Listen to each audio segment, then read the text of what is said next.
Salut, c'est Stéphanie de Santé au Naturel. Aujourd'hui, j'ai décidé de te parler de l'hygiène de la peau acnéique. C'est vraiment quelque chose de super important. Il y a beaucoup de personnes qui vont se contenter d'acheter une crème de soin pour l'acné et qui vont se dire ouais, ça marche pas super. Et vraiment, la chose la plus importante à faire en premier lieu, c'est vraiment l'hygiène de la peau avant même d'appliquer une crème traitante. C'est vraiment primordial. Ça doit se dérouler absolument matin et soir avec des produits adaptés. Et avant de nettoyer la peau, il te convient d'abord de réaliser un démaquillage soigné pour les personnes qui se maquillent.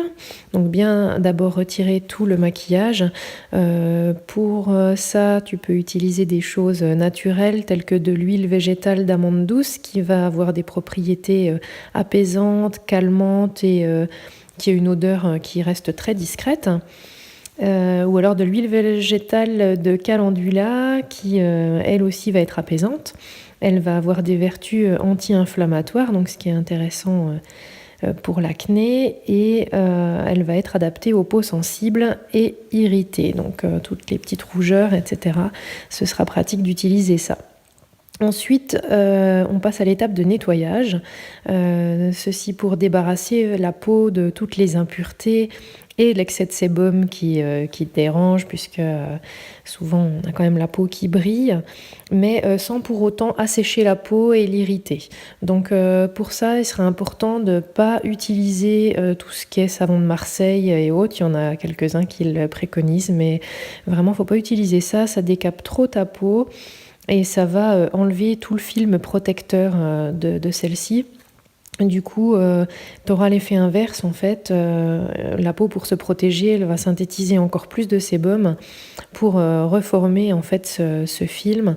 Donc tu auras l'effet inverse et tu vas briller vraiment de manière conséquente. Donc n'utilise pas les choses là. Pareil, les lotions alcoolisées à bannir, parce que ça aura le même résultat, ça va trop assécher la peau et pour se protéger, elle synthétisera plus de sébum encore. Je te recommande plutôt des pains de toilette. Il y en a qui existent qui sont à base de titri. Le titri, c'est de l'arbre à thé en nom français. Ça a une action antiseptique, donc ça va être pas mal pour traiter les bactéries responsables de l'acné. Par contre, bannis tout ce qui est gants de toilette, c'est de véritables nids à bactéries, donc utilise plutôt tes mains, il n'y a pas de souci avec ça. Quand tu as fini de nettoyer ta peau, tu peux passer ensuite un hydrolat dessus, ça fera à guise de tonique. Par exemple, un hydrolat de lavande ou un hydrolat de camomille. Voilà, donc ça aura des vertus anti-inflammatoires, donc pareil, très intéressante pour l'acné. Et la lavande sera en plus cicatrisante, donc c'est top. Par contre, il faut que tu choisisses des hydrolats 100% purs et de vérifier qu'il n'y a pas d'arôme ou de parfum ajouté. Et ces hydrolats, vaudra mieux les conserver au frigo. Et en général, ça s'utilise dans les 6 mois. Donc fais attention, vérifie bien que ton liquide reste bien limpide. Si jamais tu vois qu'il est plus transparent, qu'il y a des petits filaments blancs qui commencent à apparaître, là tu le mets à la poubelle, c'est qu'il est contaminé. Alors ensuite, il convient d'hydrater ta peau. Pour cela, 2 options. Soit tu utilises une huile végétale. Donc il y a de l'huile végétale de jojoba, de nigel ou de noisette qui font très bien l'affaire parce qu'elles pénètrent instantanément, elles hydratent la peau mais sans l'agresser. Elles ont un effet toucher sec. Donc si malgré tout t'es un peu rebuté par les huiles végétales, bien que ça ne laisse pas d'effet gras, tu peux sinon utiliser du gel d'aloe vera. Donc là, tu auras vraiment un fort pouvoir hydratant de ta peau, ça va hydrater en profondeur, c'est très pénétrant. Et que tu choisisses une huile végétale ou le gel d'aloe vera pour hydrater ta peau, tu vas pouvoir leur associer des huiles essentielles. Comme ça va avoir un effet traitant. Donc ce que tu peux faire, c'est un petit mélange dans un flacon. Il y a des petits flacons en verre ambré. Donc ils sont teintés, c'est pour les laisser à l'abri de la lumière. Tu peux faire un mélange de tea tree, donc l'arbre à thé, de lavande officinale et de bois de rose. Voilà, donc c'est 3 huiles essentielles que tu trouves dans le commerce. Tu n'es pas obligé de mettre les 3, mais c'est mieux si elles sont les 3 parce que ça renforce leur action. Tu auras une action anti-inflammatoire, une action cicatrisante, antiseptique, calmante. Donc voilà, si tu es une personne qui a tendance à avoir de l'acné qui va être aussi due au stress, la lavande, du fait qu'elle a un effet calmant, ça va être pas mal aussi à ce niveau-là, ça calmera le stress en même temps que l'acné. Et puis le bois de rose aura une petite action astringente, ça veut dire qu'elle va resserrer les pores. Donc si tu as les pores qui sont dilatés, ça peut être sympa de l'utiliser, voilà, en plus de son action antibactérienne. Donc tu mets les mêmes quantités de chaque dans ton flacon, qu'on goûte, et puis quand tu utilises ton gel d'aloe vera ou ton huile végétale, il suffit que tu rajoutes une goutte de ce mélange, et comme ça tu peux hydrater ton visage avec et ça va le traiter. Par contre, fais bien attention de ne pas aller trop près des yeux parce que comme il y a de l'huile essentielle, voilà, faut vraiment éviter la proximité des yeux.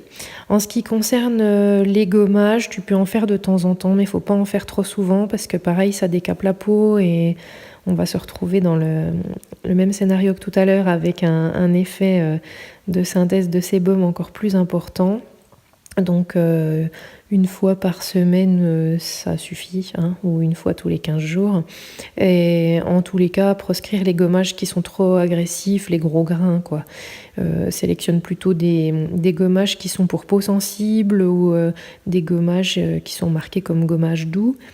Et fais-les uniquement sur la zone T en insistant vers les ailes du nez. T'es pas obligé d'en faire partout, quoi. Les joues, c'est un peu plus fragile et sensible. En ce qui concerne les masques, tu peux en faire un par semaine et tu peux en faire 2 différents. Tu peux en poser un sur la zone T pour absorber l'excès de sébum. Je te conseille un masque avec de l'argile et prends plutôt de l'argile rose qui va être adaptée aux peaux sensibles. Tu le laisses poser 10-15 minutes environ et surtout tu ne le laisses pas sécher. Tu ne le laisses pas craqueler, sinon ça va déshydrater ta peau, ça va la dessécher. Donc voilà, après tu rinces à l'eau tiède et tu finis par mettre un petit coup d'eau froide pour resserrer les pores. Et puis sur les joues, applique plutôt un masque hydratant parce que souvent ta peau elle manque d'hydratation. Il y a beaucoup de personnes qui confondent hydratation et gras. Là, tu apportes de l'eau quand tu mets un masque hydratant. C'est pas comme un masque nourrissant. Nourrissant t'amène du gras. Donc là, voilà, on a fait le tour de l'hygiène de la peau pour l'acné. J'espère que tu as appris quelques petites choses, notamment sur tout ce qui est gamme naturelle. N'hésite pas à laisser des commentaires sur la routine que toi tu peux appliquer ou des petites astuces et ce que ça rend, si ce qui fonctionne ou pas. Partage avec tout le monde. Voilà, je te dis à très bientôt. Ciao!